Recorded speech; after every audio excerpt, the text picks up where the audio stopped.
28 août 1969, l'humoriste qui changea la vie de Woody. Parallèlement à la chute de Lenny Bruce, deux enfants gâtés des 60s triomphent sur scène avant de le faire respectivement sur grand et petit écran. Il s'agit de Woody Allen et Bill Cosby. Leur humour intellectuel et familial, leur excellent timing, l'absence de mots déplacés, enthousiasme et rassure. Pourtant, Woody Allen sera très influencé par un grand briseur de tabous, Mort Saul.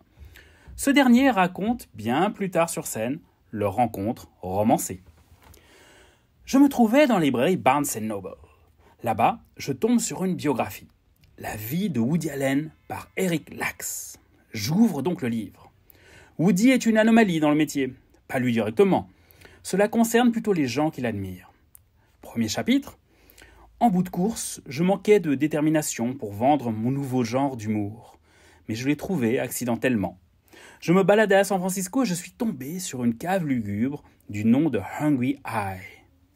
J'y ai vu un type qui pratiquait un nouveau genre d'humour qui a changé ma vie.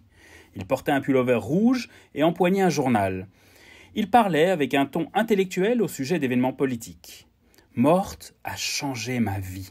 De nombreuses nuits, je me retrouve au Russian Tea Room et je pense à cet homme qui a changé ma vie. Mort Saul continue et raconte « Je pose le livre et je sors immédiatement de la librairie pour me rendre au Russian Tea Room. Je rentre et je demande au serveur « Est-ce que Woody Allen est ici ?» Le serveur me répond « Oui, il se trouve là-bas, mais on ne peut pas le déranger. » Et le voici donc, portant une veste militaire de terrain et mangeant un bol de borscht. Le serveur me dit « Souhaitez-vous laisser votre nom ?»« Non. » Je lui file $5 et je lui demande de dire à Woody que l'homme qui a changé sa vie est passé. Il court donc à sa table. « Monsieur Allen, je suis désolé de vous déranger pendant votre borscht, mais l'homme qui a changé votre vie se trouve là. » Vous savez à quel point Woody est réprimé par cette incessante thérapie. Il saute et fait tomber sa cuillère et son borscht, court vers moi, me donnant un gros bisou sur la joue. Il m'enlace, recule et dit « Morte, pourrais-tu la changer dans le sens inverse et me ramener à celui que j'étais avant ?» Cette histoire racontée par Saul témoigne d'une longue amitié. Woody Allen s'inscrit comme descendant du père Mort Saul et du grand-père Groucho Marx. Un humour intellectuel corrosif qui ne respecte pas les conventions. Sans oublier l'influence de l'oncle Shelley Borman et de ses analyses psychologiques mêlées d'aliénation face à la société.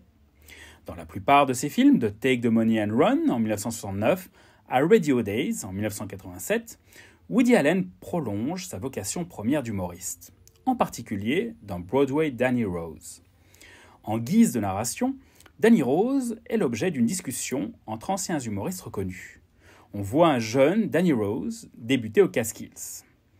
La règle d'or du Catskills, lieu de villégiature des touristes juifs de classe moyenne, était qu'il fallait tuer sur scène.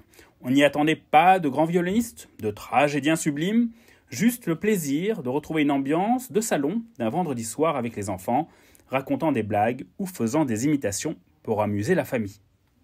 Cela, comme le montre si bien le film Mr. Saturday Night de Billy Crystal, consacré aux humoristes de ces années-là.